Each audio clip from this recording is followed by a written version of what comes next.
congratulations on making the final. Thank you. What does it feel like? What are you guys thinking right now? Feels great. Excited to get on with it and watch the finale and be part of it.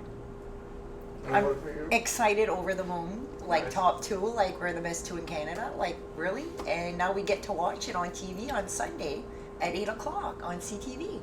And it's, I mean, obviously this has already happened in the past, but I mean, when you guys are preparing for these kind of events, once you're actually cooking in front of the chefs and everything, what's going through your mind when you're actually cooking? Just don't mess it up. Whatever you do. David, do not mess it up. Yeah, this is not, Don't this is burn for the real. nuts, Yeah. Don't, just constantly making sure. That hour's so fast, right? So just not to make the mistake because you don't have much time to recoup. And you have to focus on what you're doing. You can't look around and compare yourself to the other competitors. You have to focus on what you're doing and be like a horse with blinders on and just like get the job done. Right. And how do you guys prepare for cooking in that kind of time span? You don't. Just go and do it? You don't. You just go and do it. Yeah. And you don't realize you can do it until you've done it. Until you're done, it's like did I just do that? Like, it's amazing. It is truly amazing. Yeah. So once you were through it all, what was the greatest moment to you guys? That thinking back to all the challenges you did, was there something in particular that happened before the final that you were really proud of? For me, was making it to the final. That particular challenge of getting to the final was a big day.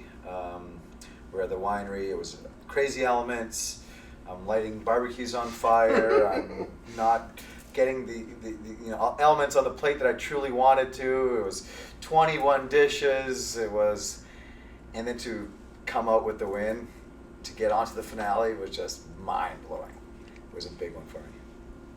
And what about you? I wasn't that lucky. I had to cook again. Yeah. But think of it now. He said something about lighting a fire. I think we're the only 2 that set fire to our stuff, and we're in the final 2. right. Go figure. Trial and error, right? We're both fiery. Something takes fire to get things right, maybe? Yeah, trial and error. No, it was my last cook with Sabrina when I did the 3 desserts. Like, Right. those 3 desserts in 90 minutes. Come on, really? That's amazing. Like, what else can you pull out of your, what? So, did you have any particular dishes that you got to work with that were obviously new to you that you appreciate after that you want to cook with again? I mean, I know you certainly had at least one that I thought At least. seemed to work out The really truffles? well. Yeah, Oh, the truffles yeah. were amazing. Oh, yeah, if you say so. Well, it looked amazing. I didn't taste them, but wow. It's just like I never cooked with one. I've never seen one. And when Michael's like, okay, Lynn, Zen Master Michael, Chef Michael, and he's like, smell it. What does it smell like? And it's like, smells like the forest. He says, okay, use your instinct. And after that, it was like, okay, I don't know what this is. I don't know. I'm going to taste it. I'm going to try to figure this out. And it worked out for me. So, For me, it was the whole dessert aspect, actually, because I enjoy eating dessert, but it was never much for making it. And the fact that I had to, and I had done a few before, just because. But now I actually do it for fun. I'll make tarts and cakes, and we're good at making tarts. I gotta get myself an ice cream maker yet. They should have stopped at the tart competition because we were the both 2 that went upstairs. So they should have, figured it out there. Yeah.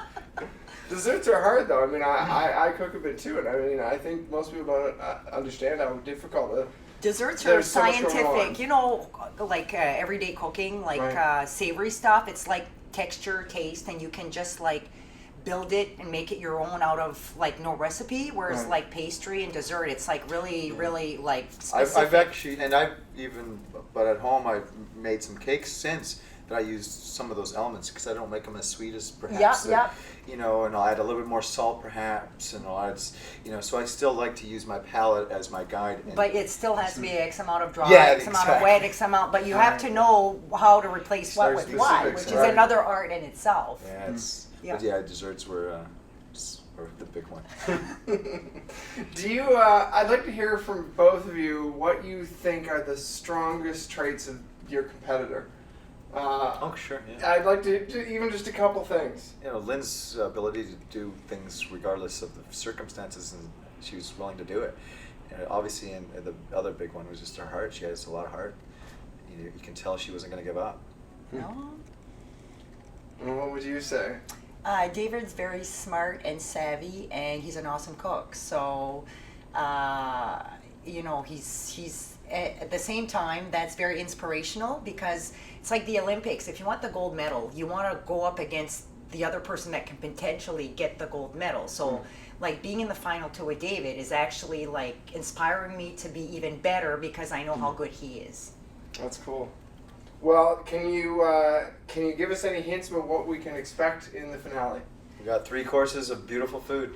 Nice. And one of my courses was inspired by Tammy Wood, which was one of the competitors on the show. So, Nice. yeah. Oh, that's very cool. That's interesting. So we're giving you a little tiny bit of taste cool. for Sunday. Nice. Well, so what comes next for you guys? Win or lose, what do you guys want to do next?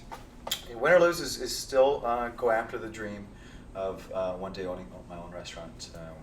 It's going to happen. It was going to happen pre-MasterChef. Now with a lot more recognition for my cooking skills. I hope it happens easier, but the dream is still alive. And what about you? What about me? Do you want to? I mean, restaurant seems like the must, bistro. right? That's the prize in the sky. If I win the $100,000, of course, I'd like to take the money, invest, and get a little bistro, not a big restaurant, just a little bistro with my daughters. But you know, there's other opportunities out there as well. Like I'm working on cookbooks right now, Right. so I'm trying to find a publisher for that. And I'm also very interested in hosting a cooking show on television. Oh, really? So that's another passion that I have. So right now, That's cool. I know for a fact that my career should have to do with food. Right. I should be cooking, or I should be around food, or I should be involved with food. That's what I was meant to do. Right. That's cool.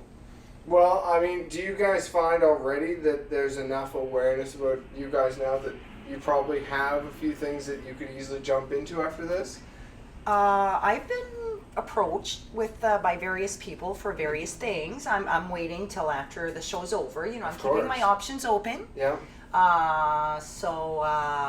And people are just very supportive. Like when we meet them, like on the streets, oh, can I Nice. get a selfie? And Yeah. it's like, because of you, I started, you know, when I make my eggs, instead of just dropping it on, like trying to make him more fancy, so I think this show inspires home cooks to like better themselves, which is a good thing. Right. Yeah, no, I think we've both elevated our self-brand, if you may. You know, we've certainly got out there now. Yeah.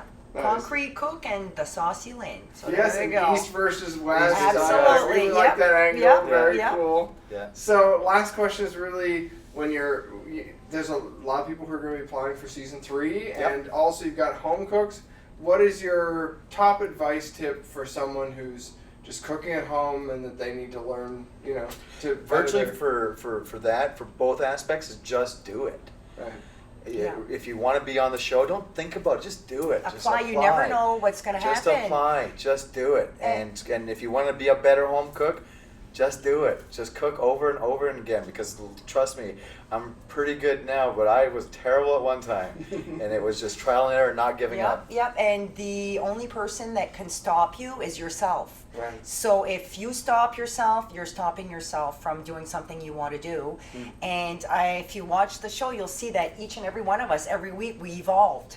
Like being surrounded by food, by the amazing pantry, by other great home cooks from across Canada, like we were learning off each other. So our skills might have been there from the get-go, but we like blossomed throughout the season. So like you're a home cook and please apply. Like if you don't, you'll be disappointed in yourself. Right.